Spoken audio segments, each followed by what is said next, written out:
अस्सलाम वालेकुम बच्चों। देखिए, आज हम पंडित कृष्ण नारायण चकबस्त की नज़्म पढ़ेंगे।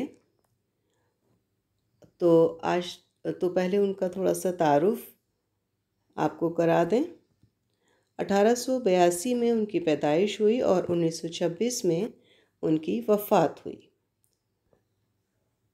पंडित कृष्ण नारायण उनका नाम था और चकबस्त तखल्लुस था। उनकी विलादत एक कश्मीरी ख़ानदान में बमुक़ाम फैज़ाबाद उत्तर प्रदेश में हुई, यानी पैदाइश उनकी कश्मीरी ख़ानदान में हुई। उन्होंने लखनऊ में तालीम हासिल की। LLB की डिग्री हासिल करने के बाद लखनऊ ही में वकालत करने लगे। उनका इंतकाल बरेली में हुआ और आखिरी रसूम लखनऊ में अदा की गई। चकबस्त ने रिवायती अंदाज से शायरी शुरू की और ग़ज़लें भी कहीं। जल्द ही वो नज़्म गोई की तरफ मुतवज्जो हो गए। वतन परस्ती को मौजू बनाया। चकबस्त ने होम रूल के मौजू पर बहुत सी नज़में कही हैं। उनकी नज़मों में कुदरती मनाजिर की अक्कासी, बेदारी वतन के जज्बात, आज़ादी की तड़प और दर्दमंदी के पहलू नुमायाँ हैं। उनके कलाम में सलासत और रवानी पाई जाती है। उन्होंने अपने अहबाब, बुज़ुर्गों और कौमी रहनुमाओं पर मरसी लिखकर उनकी सीरत की उम्दा अक्कासी की है। इनकी नज़मों का मजमुआ सुबह वतन और मज़ामीन का मजमुआ मज़ामीन चकबस्त के नाम से शाये हो चुका है। ये था इनका एक बहुत मुख्तसर तारुफ। अब हम इनकी नज़्म पढ़ते हैं। नज़्म का उन्वान है रामायण का एक सीन। आपने सुना होगा रामायण का नाम। ये अब दशहरा आ रहा है, दिवाली है, तो इनका ताल्लुक़ है रामायण से। रामायण क्या एक किताब है, उसमें मतलब उसका थोड़ा सा हिस्सा यहाँ बयान किया है उन्होंने। उसमें होता यह है कि राजा दशरथ हैं और राजा दशरथ के बेटे हैं 4, राम, लक्ष्मण, भरत और शत्रुघ्न। 4 बेटे हैं और 3 रानियां हैं उनकी। तो लेकिन चारों भाई जो हैं वो बहुत मोहब्बत से रहते हैं आपस में। और एक जो राम की माँ हैं वो हैं कौशल्या, भरत की माँ कैकेयी हैं और लक्ष्मण शत्रुघ्न की माँ सुमित्रा हैं। और सीता जो हैं वो रामचंद्र की बीवी हैं। तो ये आपने सुना होगा कि रामचंद्र को 14 वर्ष का वनवास मिला था, 14 साल का 14 वर्ष का वनवास मिला था कि वो जंगलों में जाके रहें। तो ये जब रामचंद्र जंगल जाते हैं तो ये उस वक्त जब ये अपने वालिद से और वालदा से मुलाकात कर लेते हैं, मिलते हैं, तो वो माँ से मिलने का मंज़र और माँ की और उनकी आपस की बातचीत इस नज़्म में, इस हिस्से में बयान की है शायर ने। रुखसत हुआ वो बाप से लेकर खुदा का नाम, राहे वफ़ा की मंजिले अव्वल हुई तमाम। मंजूर था जुमा की ज़ियारत का इंतज़ाम, दामन से अश्क पोंछ कर दिल से किया कलाम।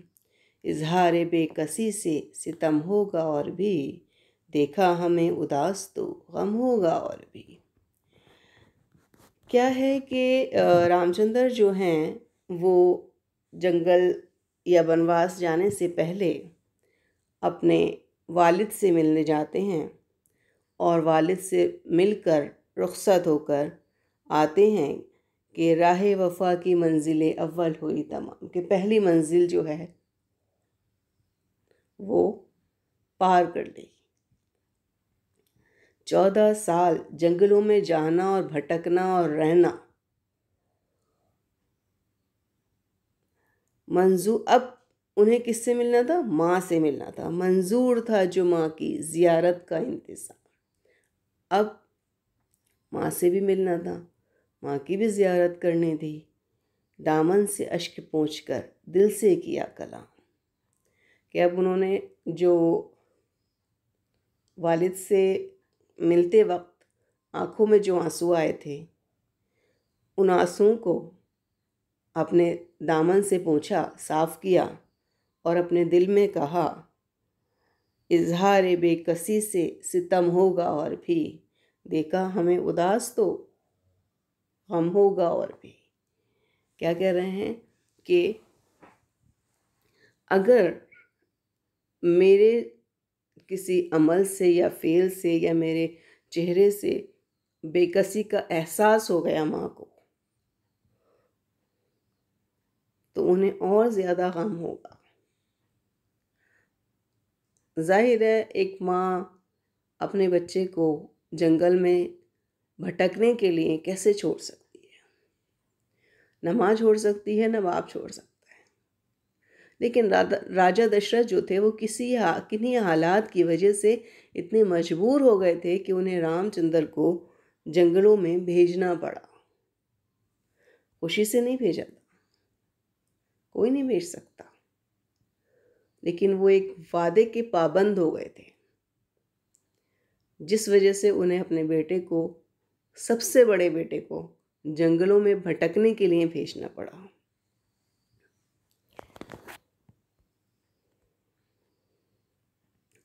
दिल को संभालता हुआ आखिर वो नौनिहाल, खामोश माँ के पास गया सूरत ख्याल। देखा तो एक दर में है बैठी वो खस्ता हाल, सख्ता सा हो गया है यह है शिद्दत मलाल।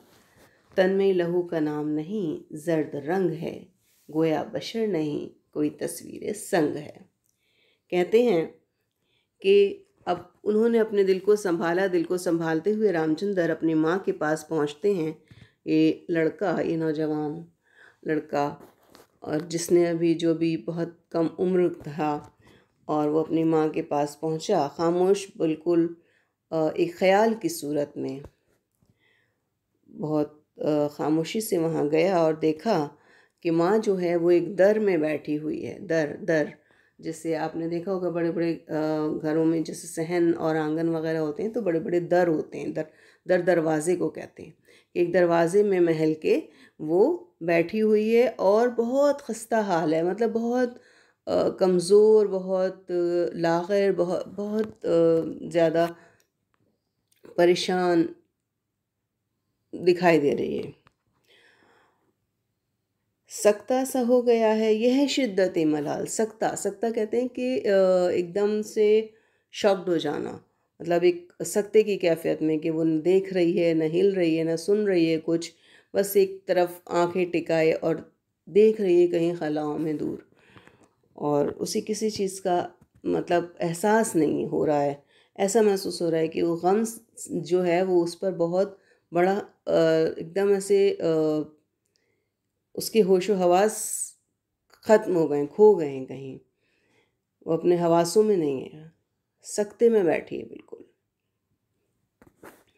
शिद्दत मलाल से मतलब मलाल अफसोस, गम की शिद्दत, ज़ाहिर है उसके लिए बहुत बड़ा गम है।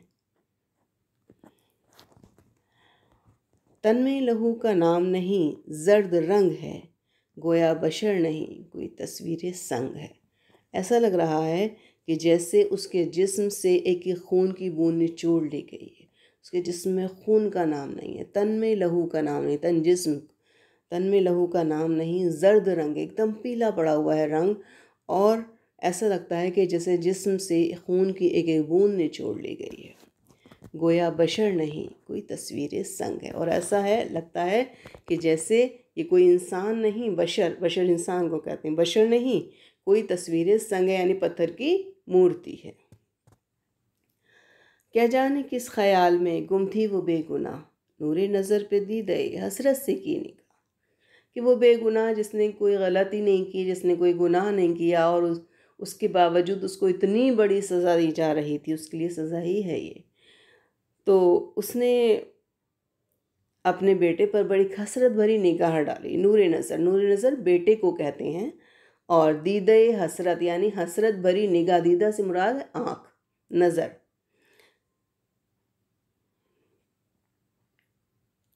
जुम्बिश हुई लबों को भरी एक सर्द आह, लिखो शहाए चश्म से अश्कों ने रुख गिरा।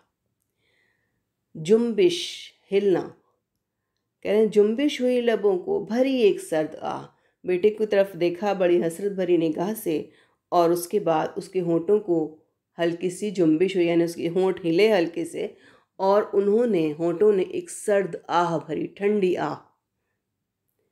ली गोशहाए चश्म से अश्कों ने रुख गिरा, और आँखों के कोनों से, गोशा हाय चश्म, गोशा माने कोना, हाय चश्म आँख के कोनों से आंसुओं ने रुख का रास्ता लिया, यानी चेहरे का, रुख माने चेहरा, ठीक है, राह माने रास्ता।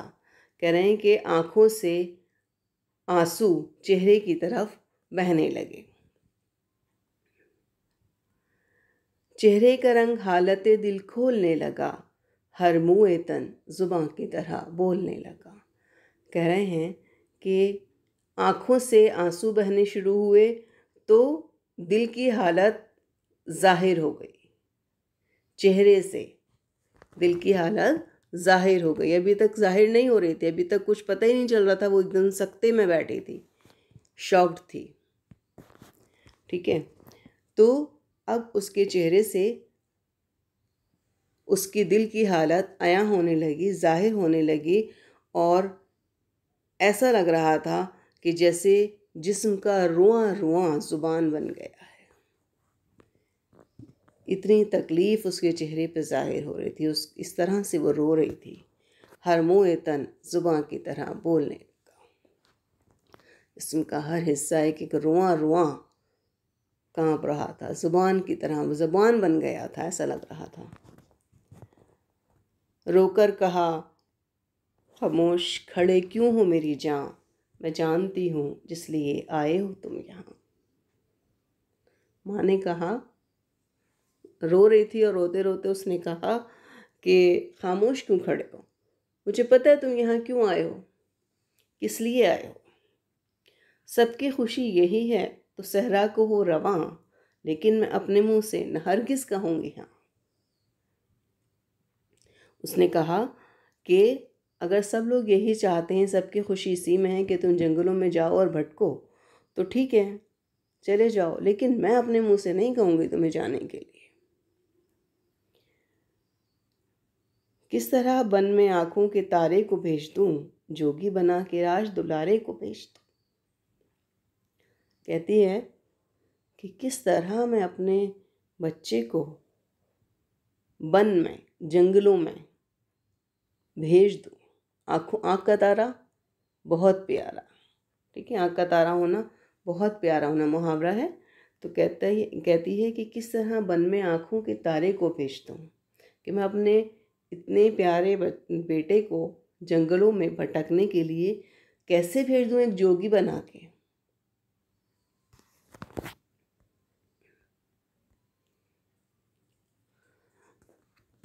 लेती किसी फ़कीर के घर में अगर जन्म, होते न मेरी जान को सामान ये बहम। कह रही है कि अगर इससे तो अच्छा था कि अगर मैं किसी फ़कीर के घर में पैदा हुई होती तो मुझे ये सब नहीं देखना पड़ता। डसता न सांप बन के मुझे शौकत व हशम, तुम मेरे लाल थे मुझे किस सल्तनत से कम। कह रही है कि अगर मैं किसी फ़कीर के घर पैदा हुई होती तो मुझे ये सब कुछ देखना नहीं पड़ता। ये जो दौलत, हशमत, इज़्ज़त, शोहरत, ये जो कुछ है, ये मुझे इस वक्त सांप बन के डस रही है। समझ में आ रही बात कि ये सब जो कुछ हो रहा है, तुम्हें जो बनवास भेजा जा रहा है, तुम्हारे साथ जो ज़्यादती हो रही है, मेरे ऊपर जो जुल्म हो रहा है, ये सिर्फ इस दौलत हशमत की वजह से हो रहा है, तख्त व ताज की वजह से हो रहा है। मुझे ज़रूरत ही नहीं थी इस सब चीज़ की। अगर मैं किसी फ़कीर के घर पैदा हुई होती तो मुझे ये सब नहीं देखना पड़ता, और आज यही दौलत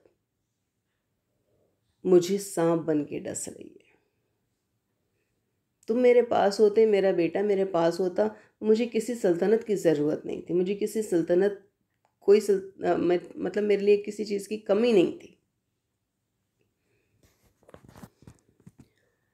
मैं खुश हूँ फूंक दे कोई सख्त ताज को, तुम ही नहीं तो आग लगाऊंगी राज को। कहती है कि तुम ही यहाँ नहीं हो तो मुझे कोई परवाह नहीं, कोई इसको आग लगाए, कोई इसे फूंके, कोई इसे बर्बाद करे, मुझे कोई परवाह नहीं है इस चीज़ की। जब तुम ही नहीं हो तो मैं इस तख्त ताज का और महल का क्या करूँगी।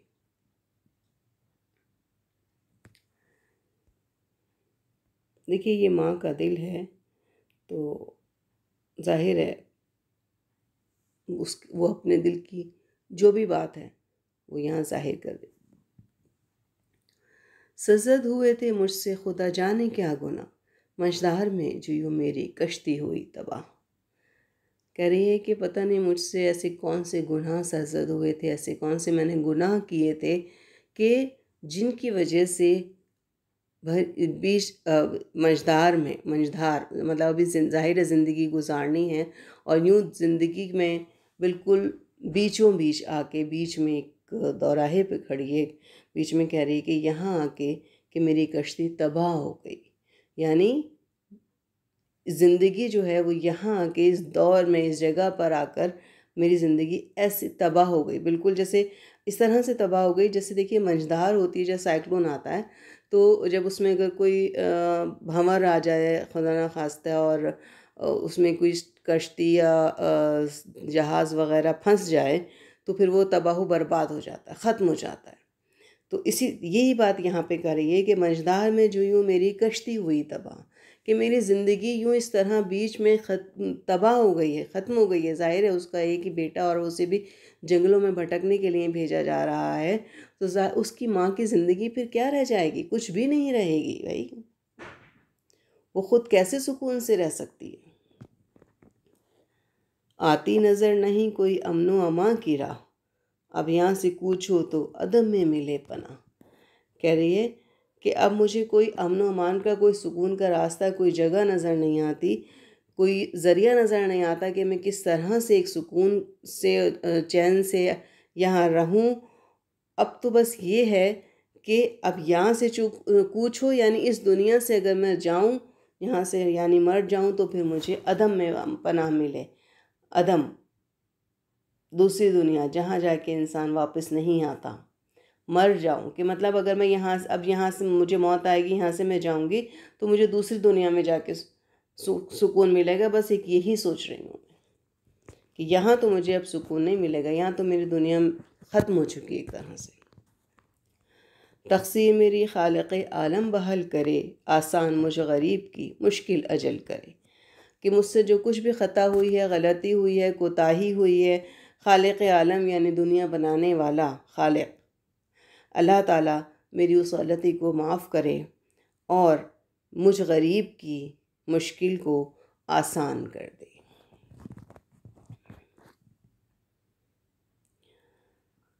सुनकर ज़ुबान से माँ की ये फ़रियाद दर्द खेज़, इस खस्ता जाँ के दिल पर चली गम की तेग़ तेज़।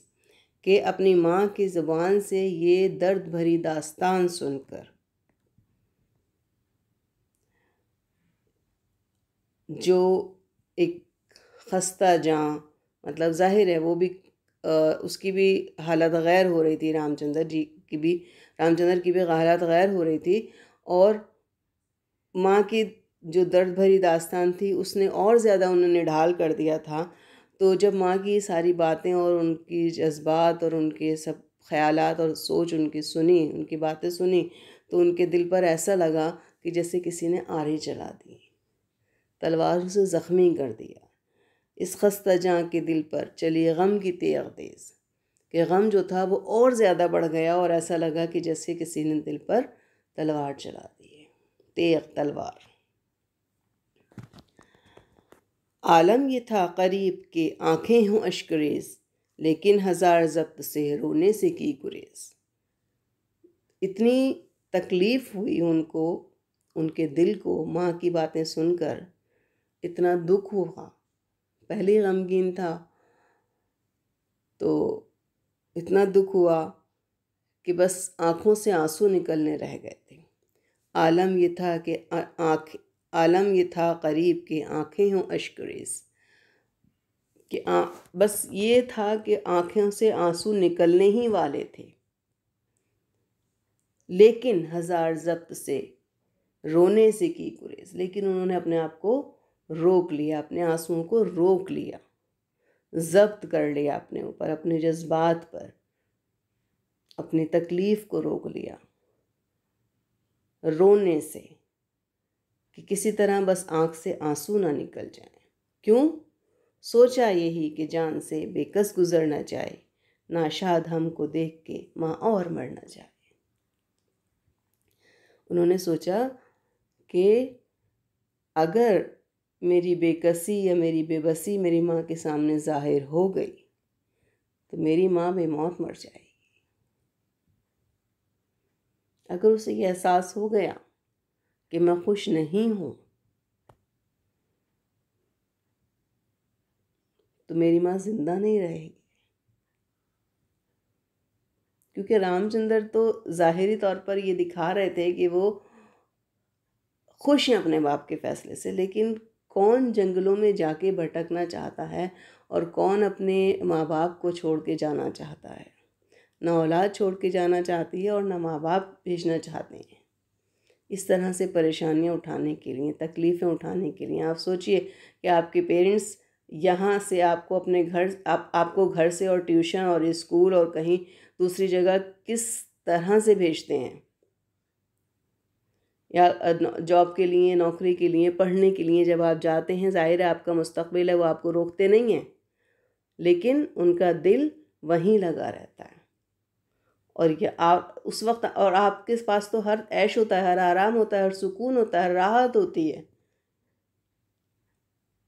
सब कुछ है, लेकिन वहाँ तो उनके पास कुछ भी नहीं था। उन्हें जंगलों में भटकना ही था, कहाँ सोते, कहाँ रहते, क्या खाते।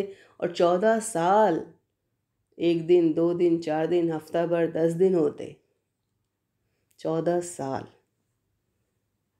तो जाहिर है माँ बाप के लिए भी एक कड़ी आजमाइश थी और औलाद के लिए भी। तो रामचंद्र ने सोचा कि अगर मैंने अपने मेरी तकलीफ़ का या मेरे दुख का एहसास माँ को हो गया तो ये और मर जाएगी, जिंदा नहीं बच पाएगी। फिर अर्ज़ की ये मादरे नाशाद के हुजूर, मायूस क्यों हैं आप, अलम का है ये वफूर। फिर उन्होंने, रामचंद्र ने अपनी माँ से कहा कि आप मायूस क्यों होती हैं, मानता हूँ मैं बहुत बड़ा गम है ये, सदमा ये शाख आलम पीरी में है ज़रूर, लेकिन न दिल से कीजिए सब्रो करार दूर। फिर रामचंद्र ने अपने ऊपर कंट्रोल किया, रोका अपने आप को और काबू पाया अपने जज्बात पर। और फिर उन्होंने अपनी माँ से कहा कि आप नाखुश क्यों हैं, नाशाद, कि अल्लाह ताला की मर्ज़ी है कि आप तो आप उससे नाखुश क्यों हैं। मैं मानता हूँ कि भी ये सदमा जो है, ये तकलीफ़ जो है आपके लिए बहुत बड़ी है, और इस बुढ़ापे में ऐसी तकलीफ़ है कि जिसका मुदावा नहीं किया जा सकता। मैं मानता हूँ बहुत बड़ी तकलीफ़। सदमा ये शाख आलम पीरी में ज़रूर, शाख मतलब बिल्कुल जैसे कोई चीज़ चीर दी जाती है ना और तकलीफ़ होती है, खट जाती है, बहुत तकलीफ़। इसी तरह से उन्होंने कहा कि इस बुढ़ापे में, आलम पीरी, इस बुढ़ापे में, अब मैं मानता हूँ बुजुर्गी के दौर में, इस टाइम में आपके लिए बहुत बड़ा सदमा है ये, लेकिन अपने दिल से सब्र व करार को दूर मत कीजिए, सब्र से, हिम्मत से, हौसले से काम लीजिए।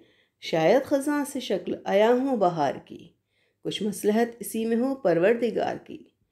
क्या कहते हैं कि शायद ख़ज़ां से शक्ल आया हूँ बहार की, इसमें सनत तज़ाद है, ख़ज़ां और बहार। ख़ज़ां ऑटम, पतझड़ का मौसम, बाहर स्प्रिंग सीजन, ठीक है। तो कहते हैं कि हो सकता है कि वहाँ ख़ज़ां जो है वो वहाँ पे जो जंगला परेशानियाँ हैं, यानी कहने का मकसद ये है कि वहाँ की जो परेशानियाँ हो सकता है वो मेरे लिए आसानियाँ पैदा हो जाए वहाँ पे जाके, वो मेरे लिए बाहर की शक्ल बन जाए, बाहर का मौसम बन जाए वहाँ। अल्लाह ताला की इसी में कोई मसलहत होगी, कुछ मसलहत इसी में हो परवरदिगार की, हो सकता है अल्लाह की कोई मसलहत हो, क्योंकि हम भी मानते हैं ये इस बात को कि अल्लाह का हर काम बेहतरी का है। तो इन्होंने अपनी माँ को समझाया जब माँ बहुत ज़्यादा परेशान थी, और तो ज़ाहिर है किसी न किसी तरह तो तसल्ली देनी थी, हालांकि तसल्ली के लिए अल्फाज नहीं थे, लेकिन फिर भी उन्होंने अपनी माँ को समझाया और कहा कि हो सकता है अल्लाह ताला की मसलहत इसी में हो।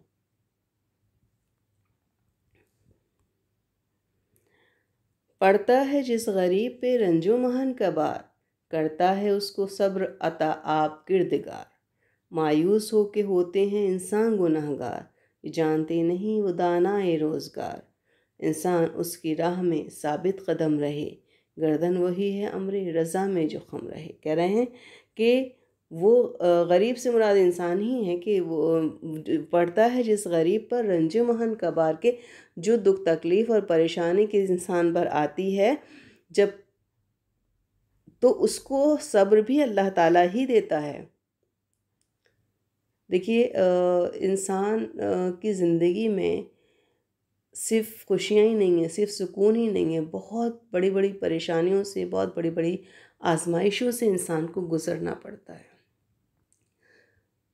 और उनको सहने का हौसला, हिम्मत, सब्र, क़ुव्वत, ताकत सब कुछ अल्लाह ताला देता है, और अल्लाह ही आज़माइश में भी डालता है और वही उस आज़माइश से निकालता भी है, ठीक है ना?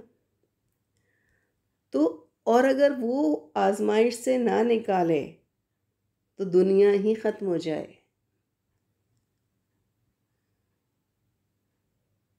कुछ नहीं हो सकता। आप खुद से कुछ भी नहीं कर सकते, आपको अल्लाह ताला ने आज़माइश में डाला है, वही आपको आज़माइश में से निकालेगा। चाहे आप मतलब कोशिश आप करते हैं, मेहनत आप करते हैं, लेकिन आपको जो अक़ल दी है, जो समझ-बूझ दी है, जो आपके ज़हन में ख़यालात आते हैं, वो सब अल्लाह ताला की देन है। अल्लाह ताला ने अशरफुल मखलूक़ात बनाया है, आपको अक़ल दी है, अक़ल का इस्तेमाल करना सिखाया। जो कुछ हो रहा है, यहाँ तक कि पत्ता भी अगर हिलता है तो अल्लाह के हुक्म से हिलता है। तो हम ये कहते हैं कि हमारे साथ इतना बुरा हुआ, हमारे साथ ये हुआ, हमारे साथ वो हुआ, कुछ नहीं हुआ हमारे साथ। जो कुछ करता है अल्लाह करता है, और उसको निकलने का रास्ता भी वही सुझाता है, वही देता है, वही निकालता है वहाँ से हमें, अच्छा हो या बुरा, सब कुछ अल्लाह के हुक्म से होता है, हम ये मानते हैं। तो रामचंद्र ने अपनी माँ से कहा कि ठीक है अल्लाह, जो कुछ इंसान की ज़िंदगी में मुश्किलें आती हैं, परेशानियाँ आती हैं, तकलीफ़ें आती हैं, सब पर जो सब्र देता है वो अल्लाह ताला देता है।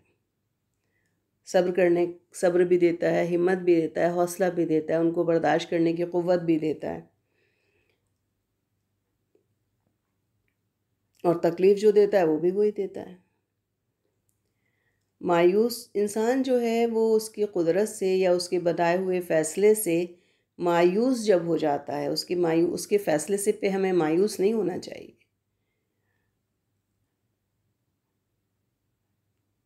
तो वो गुनहगार होता है। ज़ाहिर है देखिए, जब हमें अल्लाह ताला नवाज़ता है, हम खुश होते हैं, मुतमईन होते हैं, तो हम अल्लाह से शिकवा नहीं करते।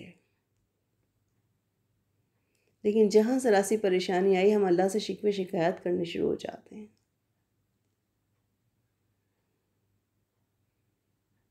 तो ये तो गलत है ना। दुनिया जो है वो आज़माइश की जगह है, और जो भी है दुनिया में आया है, उसकी ज़िंदगी में ऐसा नहीं है कि सिर्फ़ अच्छाइयाँ ही अच्छाइयाँ हैं या खुशियाँ ही खुशियाँ हैं, या वो सिर्फ़ खुशियों के साथ ज़िंदगी गुजार के चला जाएगा, नहीं। कोई किसी तरह आजमाया जाता है और कोई किसी तरह आजमाया जाता है। अलग अलग तरीक़ा है, अलग अलग तरीक़े से हर इंसान अपना इम्तिहान देता है दुनिया में और फिर दुनिया से चला जाता है। कभी अल्लाह ताला दे के ले आजमाता है और कभी ले के आजमाता है। आपको अल्लाह ने बहुत कुछ दिया, बहुत किसी चीज़ से बहुत चीज़ों से नवाजा, लेकिन एक कमी रह गई तो आप उसी का शिकवा करने लगते हैं अल्लाह से।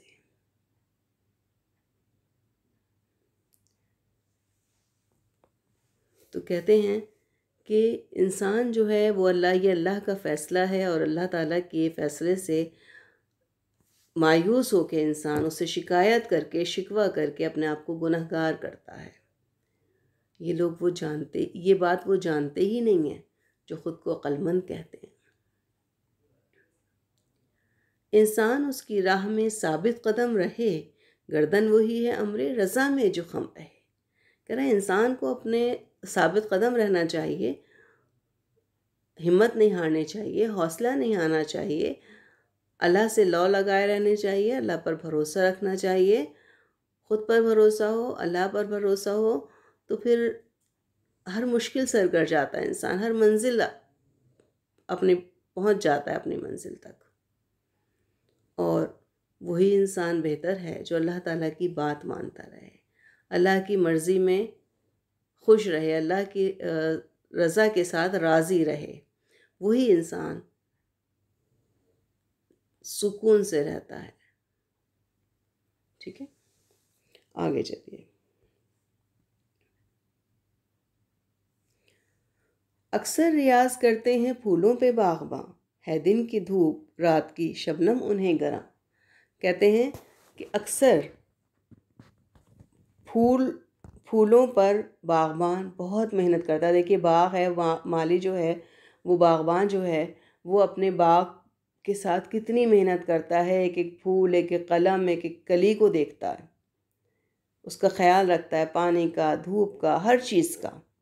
कितनी मेहनत वो उसके साथ करता है कि वो न दिन की धूप देखता है न रात की शबनम देखता है, कि है दिन की धूप रात की शबनम उन्हें गरां। कि दिन की धूप और रात को शबनम जो गिरती है वो भी उन्हें गरां गुजरती है, यानी वो भी उन्हें अच्छी नहीं लगती अपने पेड़ पौधों पे जो आती है, लेकिन वो कुदरती चीज़ें हैं, उन्हें वो रोक नहीं सकता। ठीक है, तो वो भी उसको अच्छी नहीं लगती जब वो अपने बाग के साथ मेहनत करता है कि उस पर धूप ज़्यादा ना पड़ जाए, उस पर पानी ज़्यादा ना पड़ जाए, शबनम की बूंदें भी उससे अच्छी नहीं लगती। लेकिन जो रंग बाग बदलता है नागहां, वो गुल हज़ार पर्दों में जाते हैं रायगा। कहता है लेकिन बाग जो है वो अचानक से रंग बदल लेता है। आंधी आ गई, तूफान आ गया, या कुछ ऐसा हो गया कि जिसकी वजह से वो बाग उजड़ गया, तो लम्हों में वो जो उसकी मेहनत है वो सब ख़त्म हो जाती है।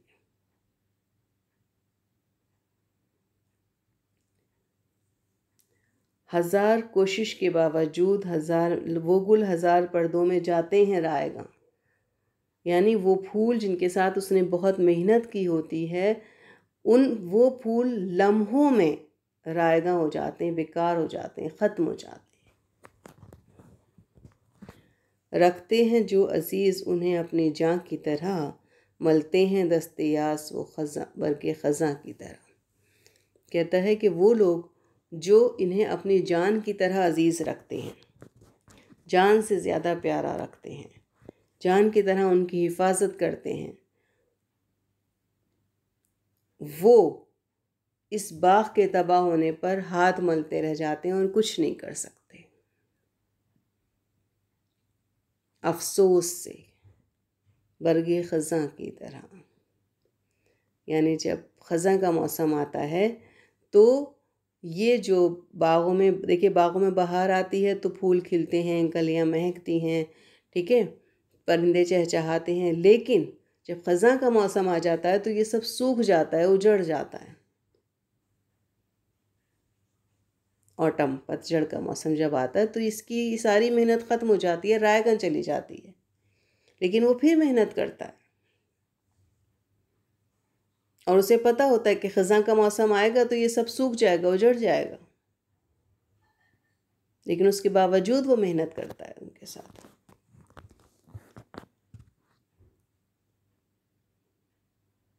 ये तो बागों का हिसाब है।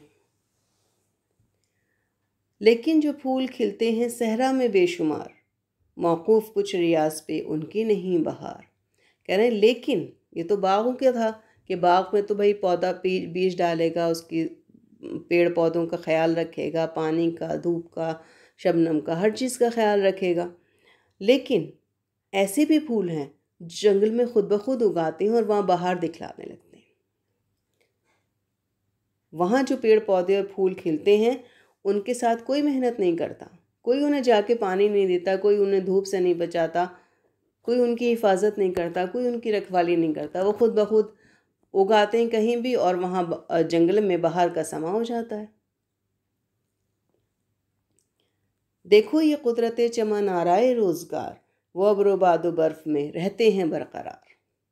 अब ये देखो कि जो बाग के फूल हैं उनको वो किस किस तरह से माली उनकी हिफाजत करता है, उनको धूप से बचाने के लिए ऐसी जगह लगाता है कि किस पेड़ को धूप ज़्यादा चाहिए, किस पौधे को कम चाहिए, ठीक है, इस तरह से उनकी हिफाजत करता है। लेकिन ये जो जंगल में खिल रहे हैं इनकी कोई हिफाजत नहीं है, ये चाहे जहाँ खिल जाते हैं इनमें न कोई इन्हें धूप से बचाता है, न कोई इन्हें पानी देता है। ये अब्र में, बारिश में, बर्फ़बारी में, तेज़ हवा चलती है, तेज़ आंधी चलती है, हर तरह से हर चीज़ सह जाते हैं ये और वहीं के वहीं खड़े रहते हैं जंगल में। तो ये बात आपको समझ में आ गई ना, ये दोनों मिसालें रामचंद्र ने अपनी माँ को क्यों दी हैं कि जिसकी ज़िंदगी में परेशानी आनी है वो आएगी, चाहे वो 7 पर्दों में रह जाए,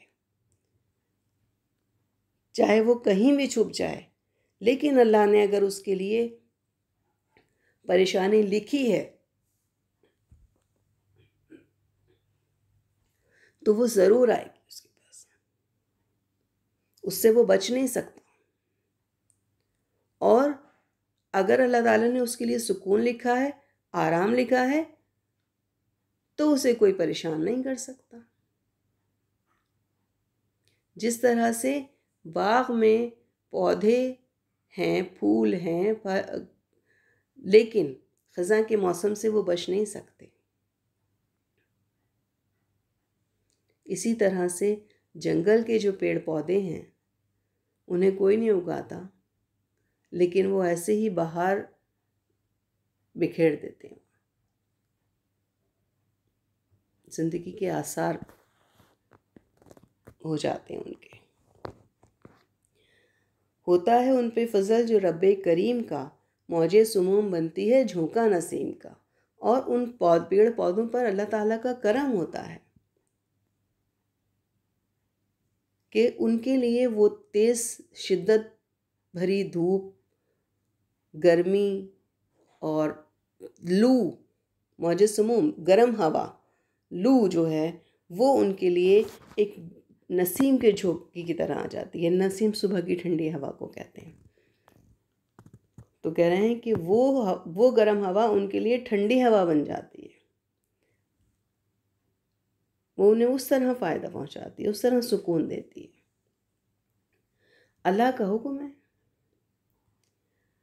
अपनी निगाह है करम कारसाज पर, सहरा चमन बनेगा वो है मेहरबान अगर। अब ये अपनी बात माँ से सही अल्फाज में अपनी बात कहते हैं। क्या कहते हैं?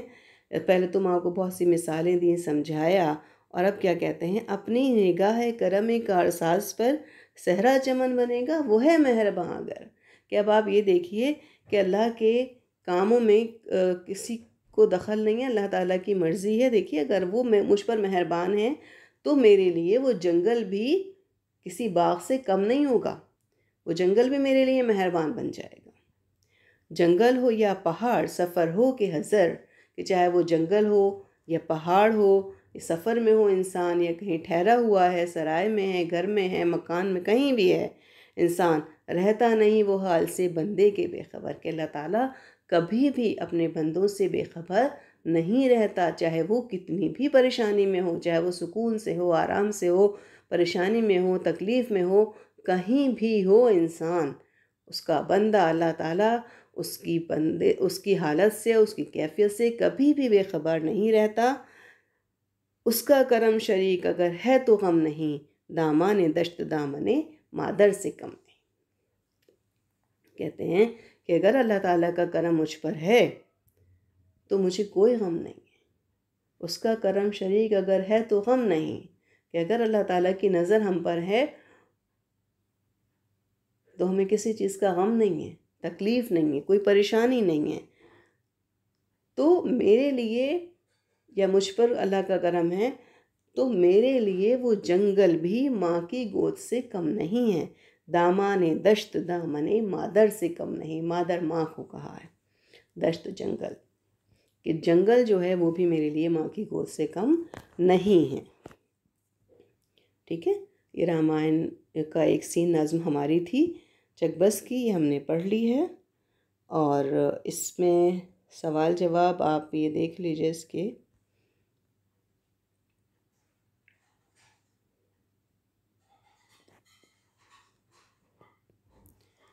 सवाल जवाब आप कर लीजिएगा। राह वफ़ा की मंजिलें अव्वल हुई तमाम, ये कहकर शायर ने किस की तरफ इशारा किया है? नज़्म की तशरीह समझा दी गई है, आप सवालों के जवाब आराम से लिख सकते हैं। मदजज़ैल अल्फाज शायर ने किस के लिए इस्तेमाल किए हैं? सूरत ख़याल, खस्ता हाल, शिद्दत मलाल, तस्वीर संग। जब आप नज़्म पढ़ेंगे तो आपको ये ऐसा मालूम हो जाएगा। शायर के ख्याल में शौकत व हश्म सांप बनकर किस तरह डस रहा है, यह आप समझ सकते हैं। मुँह तन ज़ुबान की तरह बोलने से शायर की क्या मुराद है, ये भी आप आराम से कर लेंगे। छठे और सातवें बंद की तशरीह कीजिए। ठीक है, चलिए आज के लिए इतना काफ़ी है। अल्लाह हाफ़िज़।